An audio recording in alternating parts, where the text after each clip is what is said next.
Hello friends, I'm Dr. Samir Vyas from TheSacredVows.com. In our Prepare for a Marriage education series, last time we spoke about the 5 profiles of poor listeners. The first kind of a poor listener was the advice giver. The second type of a poor listener was the interrupter. The third type of a poor listener is the rationalizer. The fourth type of a poor listener was the reassurer, and finally the fifth type was the deflector. We can all learn the art of listening, but first we have to recognize where we fail and understand our mistakes to improve and become a better communicator and a better listener.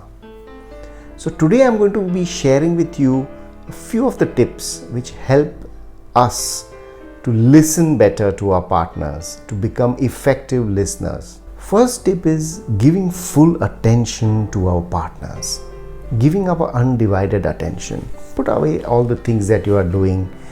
Be physically close to your partner and listen to what they are saying. And not only the words which you communicate to each other, it is also the tone in which. They say 80% of all communication happens through non-verbal communication, which means body language, the tone, the eye contact, the touch.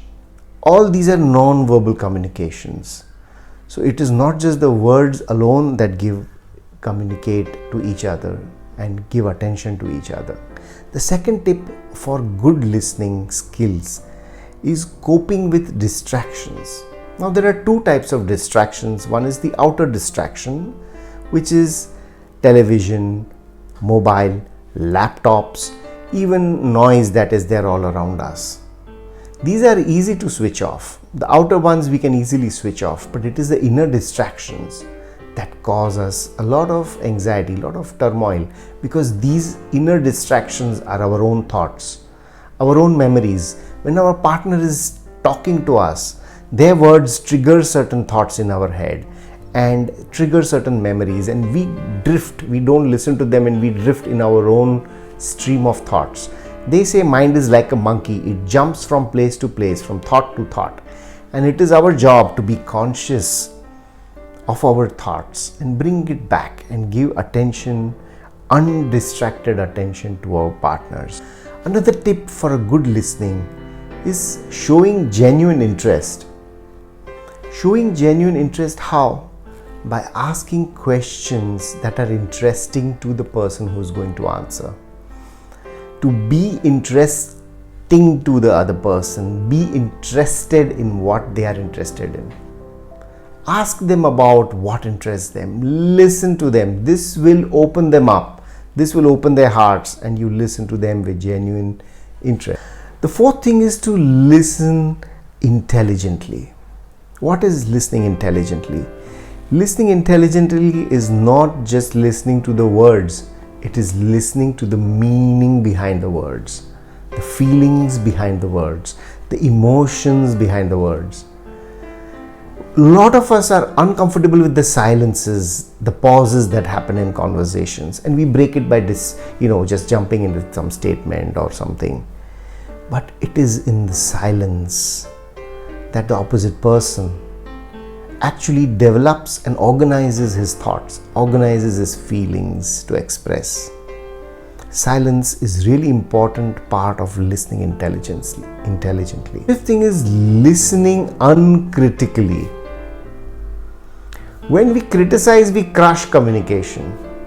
And when we listen with unconditional acceptance, the communication flourishes. It is complete show of love towards the other. When a husband or wife are feeling raw emotionally, when they are hurt, when they are angry, when they have angst, when they have pain, when they speak harsh words, or they speak in contradictory phrases, if you pick on those harsh words and if you pick on those contradictions that they are communicating, then you have totally failed, because you are criticizing them, and that should not happen.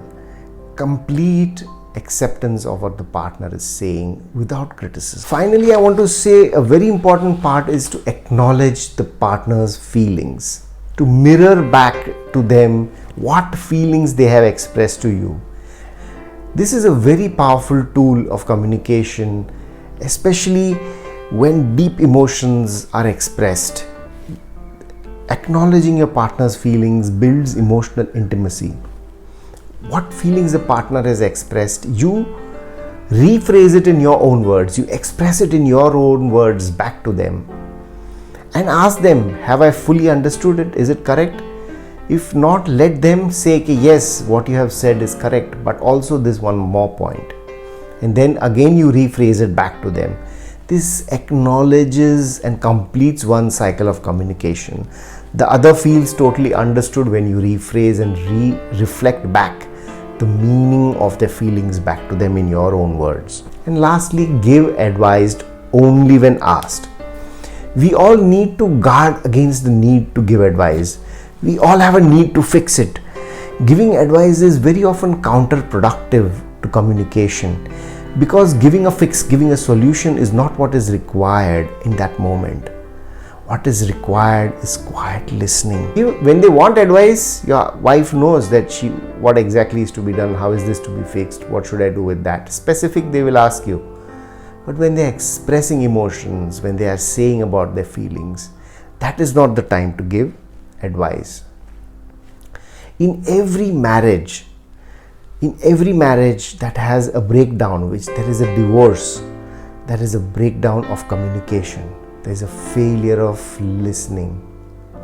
And communication is the bridge that draws the other person into each other's hearts. And when we don't listen, we drawbridge goes up, we lift the bridges up, and we retreat into the castles of our heart, lonely places. But when we start communicating and listening to each other, the bridges come back and we invite the other into our hearts and the secret places within us. And that is where love flourishes. And if you like my video, please click on the share and subscribe button. Thank you. Please visit my website, TheSacredVows.com, for more information on how to prepare for your marriage. Thank you.